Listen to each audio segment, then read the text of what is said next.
coming at you with a vase of very dead flowers to tell you about some of my favorite books. In conversations with people, a very typical question that I get asked is, what's your favorite book? Because I love reading, I tell people that I like to read and they'll say, what's your favorite? And in that moment, I'm like, I've never read a book in my entire life. I don't know how to read. But I do have favorites. It's just hard to think of them, and there's a lot of pressure around that question, in my personal opinion. I mean, I have hella anxiety, so it's probably not a pressure-filled question, but I hear what's your favorite book, and I'm like, oh, they're about to judge me. Honestly, if I ask someone what their favorite book is, I might have some judgments to make. But I do have some favorites, and I thought that I would share them with you.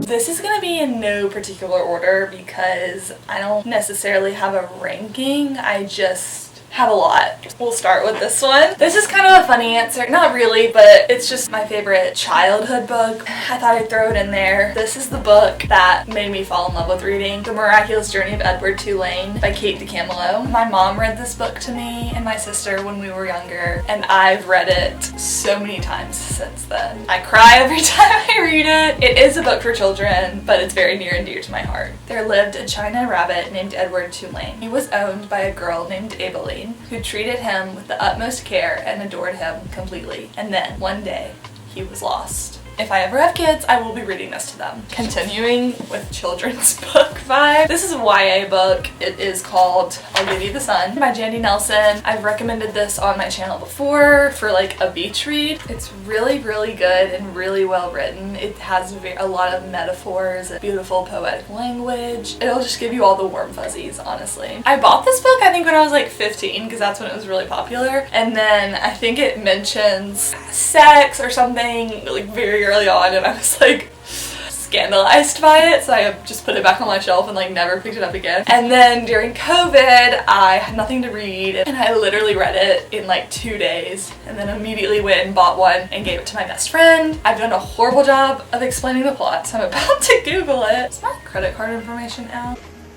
At first, Jude and her twin brother Noah are inseparable. Noah draws constantly and is falling in love with the charismatic boy next door, while daredevil Jude cliff dives and does all the talking for both of them. Years later, they are barely speaking. Something has happened to change the twins in different yet equally devastating ways. The early years are Noah's to tell, the later years are Jude's, but they each have only half the story. 10 out of 10 would recommend. The Anthropocene Reviewed. I love John Green. I love the way that his brain works. I love everything he's ever written. This is a collection of essays about our current geological state, and he takes different things that sometimes in some way relate to him and he ranks them on a scale of 1 to 5, and he discusses things like Canada geese and Monopoly and the Indy 500 and sunsets, and basically tells you a little bit about them, so it's very intellectual and interesting. But then he also, it's a little bit memoir-esque because he'll talk about how they relate to him personally. Stories and anecdotes are sprinkled in. Inspiring, it's educational. I highly, highly recommend this book. Thoroughly enjoyed it. I give the Anthropocene Reviewed 5 stars. So, continuing on with the memoirs, 2 books by Cheryl Strayed. She wrote Wild, which is a memoir about her hiking the PCT after her mom's death, and then Tiny Beautiful Things by Cheryl Strayed, which is like a collection of essays that started out as an advice column called Dear Sugar, and she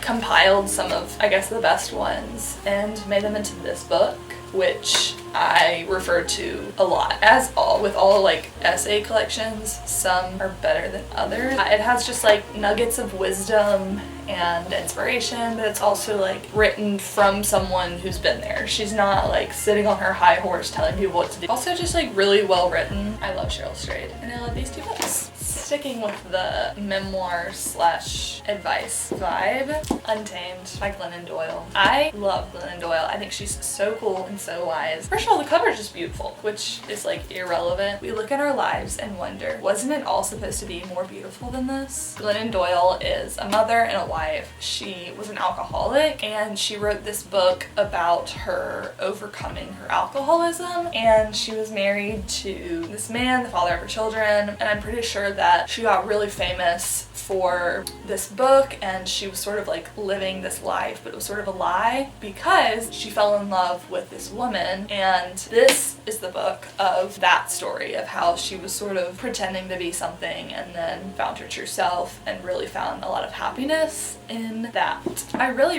enjoyed this book. It did read as a little self-helpy, a little bit Hallmarky at times, but overall I really enjoyed it. When I grow up, I want to be her. Moving on from the memoirs into, I guess, some more fun books, we've got The 7 Husbands of Evelyn Hugo by Taylor Jenkins Reid, who is probably my favorite author at the time. It's been all over TikTok, everyone's obsessed with her for a reason. This book is so fun and so well written, and I love all of her books. Honestly, don't even know if this one's my favorite. I can't really decide. I love all of Taylor Jenkins Reid books in general. I actually need to reread this one because it's been a while since I read it, but this is just like such a fun book and honestly so worth the hype. Basically, it's about this really famous movie star, Evelyn Hugo, who she was like an icon in Hollywood in so many movies, but she also lived a very, I guess, scandalous life. She had 7 different husbands, famously, but she lived, I guess, sort of a private life. She never really did interviews until she's like in her 80s or something, and she decides that she wants to give an interview,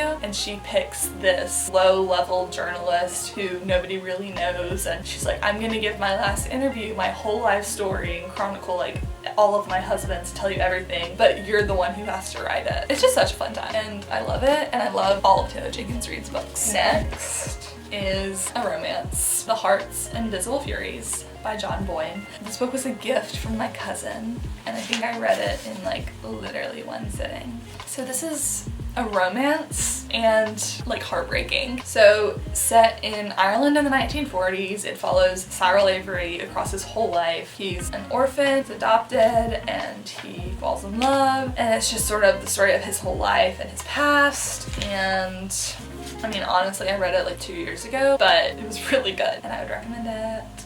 Now we're gonna talk about some classics.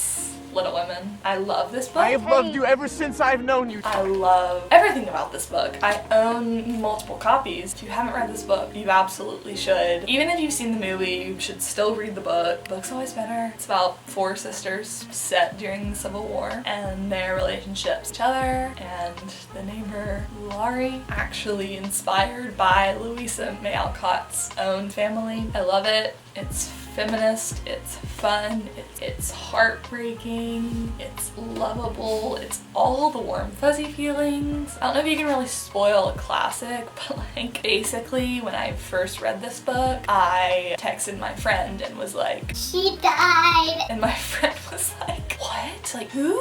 And then I was like, Little Women. And my friend was like, oh my gosh, I thought that a real person actually died. And I was like, she is a real person. Yeah, I get really invested, but I'm in love. I Am Joe, obviously, and it's just the best book of all time, and you should read it. So like, this one is a red flag, and I'm fully aware of that, but The Catcher in the Rye. It's one of my favorites. I don't know why people are alarmed. Like, if I tell people this is a favorite, they're kind of like, what? But like, here's the thing. I understand that Holden Caulfield is a problematic protagonist. You know, he's crazy. I don't like it because I aspire to be Holden Caulfield. Do I relate to Holden Caulfield? Yes. But like, do I think that he is a role model? No. That's the point. Like, you can like a book and not necessarily like what the main characters stand for, I think. It's a classic. I mean, obviously it's problematic. It's a straight white man in the 50s. We don't have to love all of his beliefs, but like, I think as a teenager, I loved this book. I think that teenagers feel very alone and isolated in the world and so angsty, and I think when I was a teenager I was like, oh my gosh, the angst. When you're a teenager, you think that your problems are so big and so unique, and that this is like the worst thing that'll ever happen to you, and you're so alone in the world. And you get older and you're like, Obviously not. But those feelings are real. And so it's cool to have this book because as a teenager you can relate to it and be like, hey, maybe I'm not that alone. And as an older person you can laugh and be like, obviously you weren't alone. Like, obviously everyone goes through that. But I don't know, you didn't know that at the time. And it's sort of like everyone has their shit, but one day you'll be able to laugh at it, is what I take away from The Catcher in the Rye. As a feminist, I can't mention The Catcher in the Rye without talking about its female counterpart, I guess, The Bell Jar. These books are compared a lot of the times because they're both about young adults on the verge of a mental breakdown. I mean, they're not necessarily that similar, but if you like The Catcher in the Rye, which I did, I think you'll appreciate The Bell Jar as well. This follows Esther Greenwood is brilliant, beautiful, enormously talented, and successful, but slowly going under, maybe for the last time. Esther's voice is very poignant. Prose is amazing. It's like scary relatable to someone with a maybe abnormal mind, I guess. I don't know if I like fully relate to Esther's mental breakdown on all aspects, but I relate to being a young female and feeling lost in the world, and for that, it's one of my favorites. The Girls by Emma Cline. I actually have not heard a lot of people talking about this, but I loved this book. It's set in California in the 60s at the height of the Manson murder cult time period.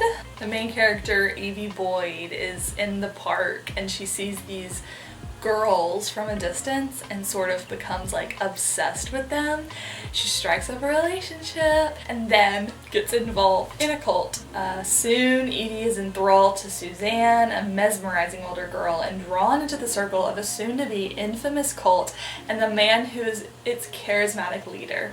I love this book. I love true crime. It's not, obviously it's fiction, but it's sort of inspired by this true crime, and I love the vibe of California in the 60s and the cult. It's spooky, it's exciting, but also it's about one of my favorite topics, teenage girls, and how like scary and confusing it is to be a teenage girl.